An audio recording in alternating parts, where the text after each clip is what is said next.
भक्तगण, भगवान श्री हरि के विभिन्न अवतारों एवं लीलाओं का वर्णन श्रीमद् भागवत महापुराण का पाठ किया जा रहा है, जिसके रसतत्व का ध्यान से श्रवण करें। ओम नमो भगवते वासुदेवाय नमः। ओम नमो भगवते वासुदेवाय नमः। ओम नमो भगवते वासुदेवाय नमः। अथ पंचमो अध्याय। धुंधकारी को प्रेत योनि की प्राप्ति और उससे उद्धार। सूत जी कहते हैं, सौनक जी, पिता के वन चले जाने पर एक दिन धुंधकारी ने अपनी माता को बहुत पीटा और कहा, बता धन कहाँ रखा है, नहीं तो अभी तेरी लुआठी जलती लकड़ी से खबर लूंगा। उसकी इस धमकी से डरकर और पुत्र के उपद्रवों से दुखी होकर वह रात्रि के समय कुएं में जा गिरी और उसी से उसकी मृत्यु हो गई। योगनिष्ठ गोकर्ण जी तीर्थ यात्रा के लिए निकल गए। उन्हें इन घटनाओं से कोई सुख या दुख नहीं होता था, क्योंकि उनका न कोई मित्र था न शत्रु। धुंधकारी 5 वेश्याओं के साथ घर में रहने लगा। उनके लिए भोग सामग्री जुटाने की चिंता ने उसकी बुद्धि नष्ट कर दी और वह नाना प्रकार के अत्यंत क्रूर कर्म करने लगा। एक दिन उन कुलटाओं ने उससे बहुत से गहने मांगे। वह तो काम से अंधा हो रहा था। मौत की उसे कभी याद नहीं आती थी। बस उन्हें जुटाने के लिए वह घर से निकल पड़ा। वह जहाँ तहाँ से बहुत सा धन चुराकर घर लौट आया तथा उन्हें कुछ सुंदर वस्त्र और आभूषण ला कर दिए। चोरी का बहुत माल देखकर रात्रि के समय स्त्रियों ने विचार किया कि यह नित्य ही चोरी करता है, इसलिए इसे किसी दिन अवश्य राजा पकड़ लेगा। राजा यह सारा धन छीनकर इसे निश्चय ही प्राण दंड देगा। जब एक दिन इसे मरना ही है, तब हम ही धन की रक्षा के लिए गुप्त रूप से इसको क्यों न मार डाले। इसे मारकर हम इसका माल मता लेकर जहाँ कहीं चली जाएंगी, ऐसा निश्चय कर उन्होंने सोए हुए धुंधकारी को रस्सियों से कस दिया और उसके गले में फांसी लगाकर उसे मारने का प्रयत्न किया। इससे जब वह जल्दी न मरा तो उन्हें बड़ी चिंता हुई। तब उन्होंने उसके मुख पर बहुत से दहकते अंगारे डाले। इससे वह अग्नि की लपटों से बहुत छटपटाकर मर गया। उन्होंने उसके शरीर को एक गड्ढे में गाड़ दिया। सच ही स्त्रियां प्रायः बड़ी दुसाहसी होती है। उनके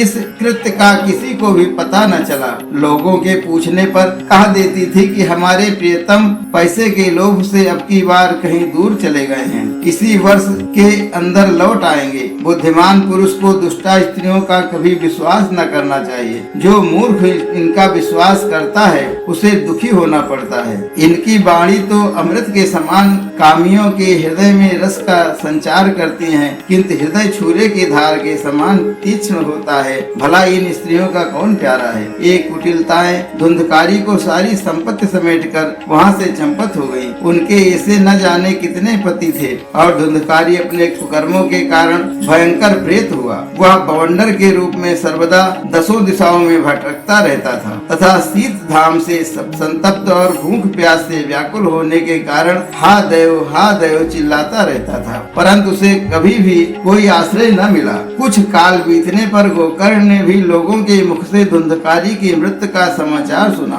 तब उसे अनाथ समझकर उन्होंने उसका गया जी में श्राद्ध किया और भी जहाँ तहाँ वे जाते थे उसका श्राद्ध अवश्य करते थे। इस प्रकार घूमते घूमते गोकर्ण जी अपने नगर में आए और रात्रि के समय दूसरों की दृष्टि से बचकर सीधे अपने घर के आंगन में सोने के लिए पहुँचे। वहाँ अपने भाई को सोया देख आधी रात के समय धुंधकारी ने अपना बड़ा विकट रूप दिखाया। वह कभी भेड़ा, कभी हाथी, कभी भैंसा, कभी इंद्र और कभी अग्नि का रूप धारण करता।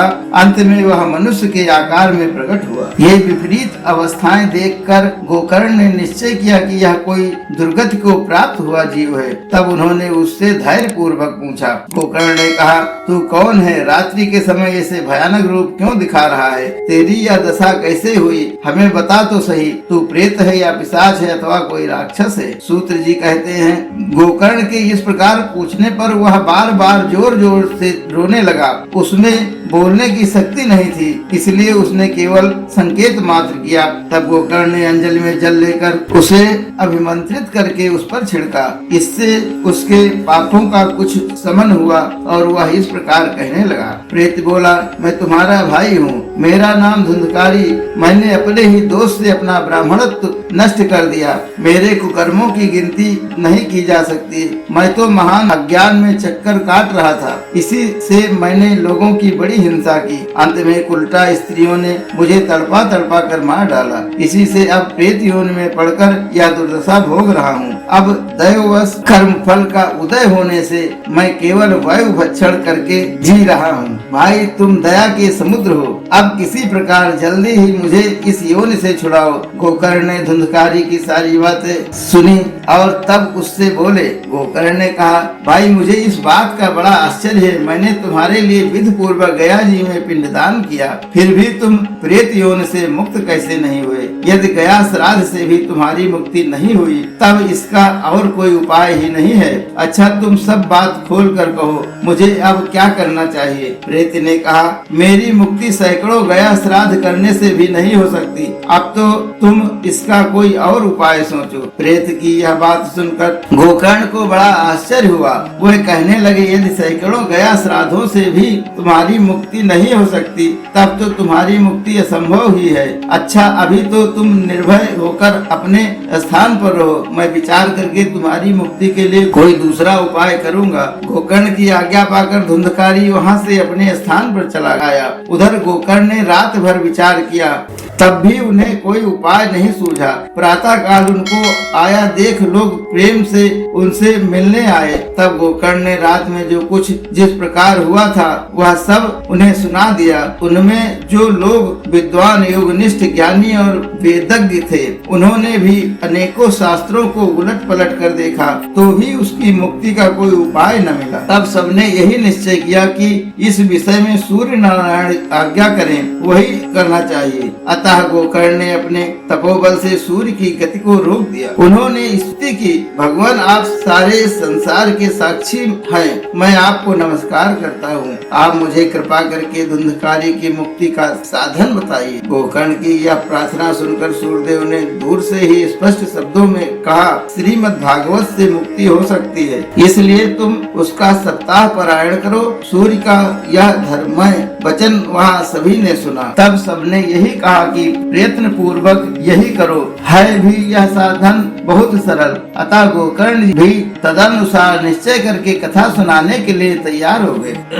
देश और गांवों से अनेकों लोग कथा सुनने के लिए आए। बहुत से लंगड़े, लूले, अंधे, बूढ़े और मंद बुद्धि पुरुष भी अपने पापों के निवृत्ति के उद्देश्य से वहां आ पहुंचे। इस प्रकार वहां इतनी भीड़ हो गई कि उसे देखकर देवताओं को भी आश्चर्य होता था। जब गोकर्ण जी व्यास गद्दी पर बैठकर कथा कहने लगे तब वह प्रेत भी वहां आ पहुंचा और इधर उधर बैठने के लिए स्थान ढूंढने लगा। इतने में ही उसकी दृष्टि एक सीधे रखे हुए 7 गांठ के बांस पर पड़ी। उसी के नीचे छिद्र में घुसकर वह कथा सुनने के लिए बैठ गया। वायु रूप होने के कारण वह बाहर कहीं बैठ नहीं सकता था, इसलिए बांस में घुस गया। गोकर्ण जी ने एक वैष्णव ब्राह्मण को मुख्य श्रोता बनाया और प्रथम स्कंध से ही स्पष्ट स्वर में कथा सुनानी आरंभ कर दी। सायंकाल में जब कथा को विश्राम दिया गया तब एक बड़ी विचित्र बात हुई। वहाँ सभासदों के देखते देखते उस बांस की एक गांठ तड़ तड़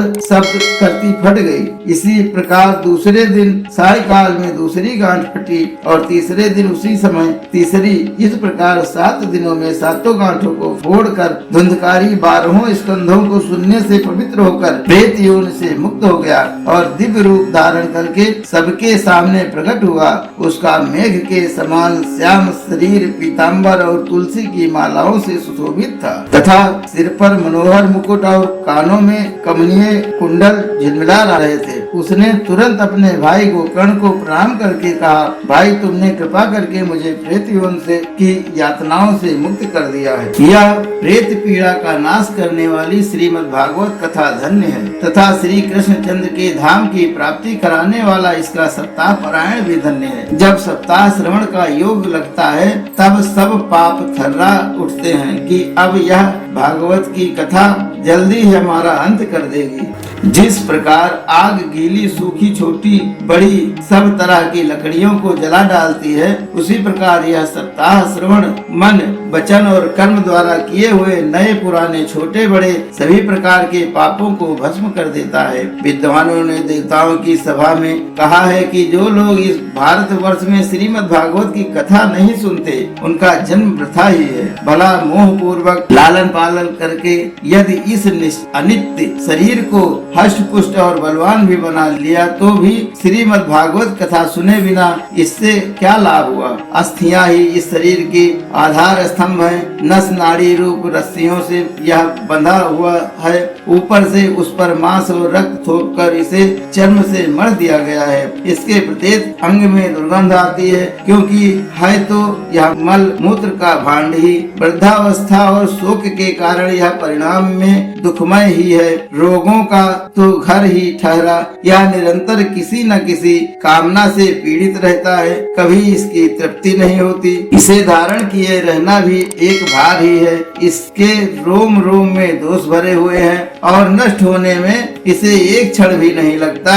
अंत में यदि इसे गाड़ दिया जाता है तो इसके कीड़े बन जाते हैं। कोई पशु खा जाता है तो वह विष्टा हो जाता है और अग्नि में जला दिया जाता है तो भस्म की ढेरी हो जाता है। ये तीन ही इसकी गतियां बताई गई हैं। ऐसे अस्थिर शरीर से मनुष्य अविनाशी फल देने वाला काम क्यों नहीं बना लेता।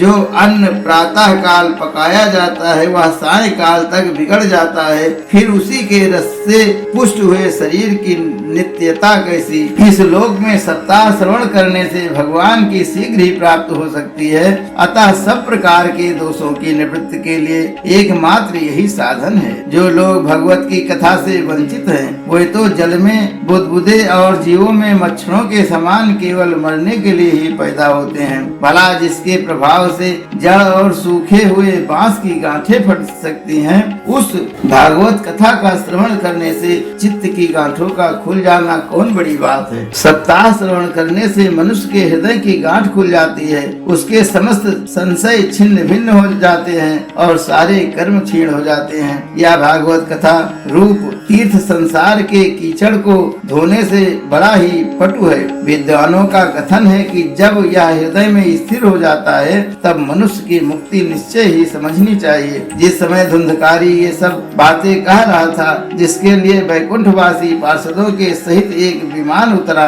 उससे सब ओर मंडलाकार प्रकाश फैल रहा था। सब लोगों के सामने ही धुंधकारी उसे विमान पर चढ़ गया।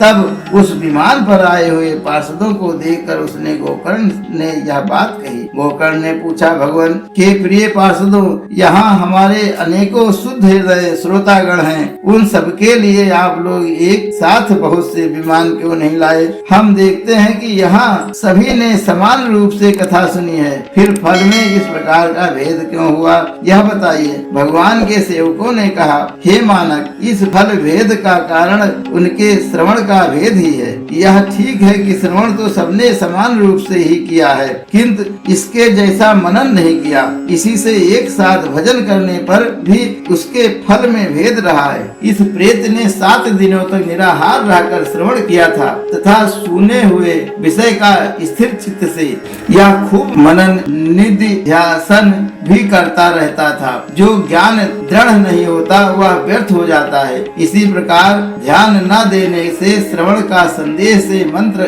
का और चित्त के इधर उधर भटकने रहने से जप का भी कोई फल नहीं होता। वैष्णवहीन देश अपात्र को कराया हुआ श्राद्ध का भोजन, अक्षोत्रिय को दिया हुआ दान एवं आचारहीन कुल, इन सब का नाश हो जाता है। गुरु वचनों में विश्वास, दीनता का भाव, मन के दोषों पर विजय और कथा में चित्त की एकाग्रता इत्यादि नियमों का यदि पालन किया जाए तो श्रवण का यथार्थ फल मिलता है। यदि ये श्रोता फिर से श्रीमद् भागवत की कथा सुने तो निश्चय ही सबको वैकुंठ की प्राप्ति होगी। और गोकर्ण जी, आपको तो भगवान स्वयं आकर गोलोक धाम में ले जाएंगे। योग कहकर वे सब पार्षद हरि कीर्तन करते हुए वैकुंठ लोक को चले गए। श्रवण मास में गोकर्ण जी ने फिर उसी प्रकार सप्ताह क्रम से कथा कही और उन श्रोताओं ने उसे फिर सुना। नारद जी, इस कथा की समाप्ति पर जो कुछ हुआ वह सुनिए। वहाँ भक्तों से भरे हुए विमानों के साथ भगवान प्रकट हुए। सब ओर से खूब जय जयकार और नमस्कार की ध्वनियां होने लगी। भगवान स्वयं हर्षित होकर अपने पांचजन्य शंख की ध्वनि करने लगे और उन्होंने गोकर्ण को हृदय से लगाकर अपने ही समान बना लिया। उन्होंने क्षण भर में ही अन्य सब श्रोताओं को भी मेघ के समान श्याम वर्ण रेशमी पीताम्बर धारी तथा किरीट और कुंडलादि से विभूषित कर दिया। उस गांव में कुत्ते और चंडाल पर्यंत जितने भी जीव थे वे सभी गोकर्ण जी की कृपा से विमानों पर चढ़ा लिए गए तथा जहाँ योगी जन जाते हैं उस भगवत धाम में वे भेज दिए गए। इस प्रकार भक्त वत्सल भगवान श्री कृष्ण कथा श्रवण से प्रसन्न होकर गोकर्ण जी को साथ ले अपने ग्वाल बालों के प्रिय गोलोक धाम में चले गए। पूर्व काल में जैसे अयोध्यावासी भगवान श्री राम के साथ साकेत धाम सिधारे थे उसी प्रकार भगवान श्री कृष्ण उन सबको योगी दुर्लभ गोलोक धाम को ले गए, जिस लोक में सूर्य चंद्रमा और सिद्धों की भी कभी गति नहीं हो सकती। उसमें वे श्रीमद् भागवत श्रवण करने से चले गए। नारद जी सप्ताह यज्ञ के द्वारा कथा श्रवण करने से जैसा उज्जवल फल संचित होता है उसके विषय में हम आपसे क्या कहें। अजी जिन्होंने अपने कर्ण पुट से गोकर्ण जी की कथा के एक अक्षर का भी पान किया था वे फिर माता के गर्भ में नहीं आए। जिस गति को लोग वायु जल या पत्ते खाकर शरीर सुखाने से बहुत काल तक घोर तपस्या करने से और योगाभ्यास से भी नहीं पा सकते उसे वे सप्ताह श्रवण से सहज में ही प्राप्त कर लेते हैं। इस परम पवित्र इतिहास का पाठ चित्रकूट पर विराजमान मुनीश्वर सांडिल्य भी ब्रह्मानंद में मग्न होकर करते रहते हैं। यह कथा बड़ी ही पवित्र है। एक बार के श्रवण से ही समस्त पाप राशि को भस्म कर देती है। यदि इसका श्राद्ध के समय पाठ किया जाए तो इससे पितृगण को बड़ी तृप्ति होती है और नित्य पाठ करने से मोक्ष को प्राप्त होती है। बोलो श्री हरि भगवान की जय। आरती अति पावन पुराण की धर्म भक्ति विज्ञान खान की। आरती अति पावन पुराण की धर्म भक्ति विज्ञान खान की। महापुराण भागवत निर्मल सुख मुख विगलित निगम का सुफल परमानंद सुधारस में कल परमानंद सुधारस में कल नीला रति रस रस निधान की। आरती अति पावन पुराण की धर्म भक्ति विज्ञान खान की। कलिमल मदन त्रिता निवारिणी जन्म मृत्यु में भव भयारि सेवत सतत सकल सुखकारी सुसौषधि हरि चरित गान की। आरती अति पावन पुराण की धर्म भक्ति विज्ञान खान की। विषय विलास विमोह नासिन विमल विरागी विवेक विकासिन भगवत तत्व रहस्य प्रकाश परम ज्योति परमात्म ज्ञान की। आरती अति पावन पुराण की धर्म भक्ति विज्ञान खान की। परम हंस मुनि मन उल्लासिनी हर्ष हृदय रस रास विलास भक्ति मुक्ति रति प्रेम सुदासिनी कथा अकिंचन प्रिय सुजान की। आरती अति पावन पुराण की धर्म भक्ति विज्ञान खान की।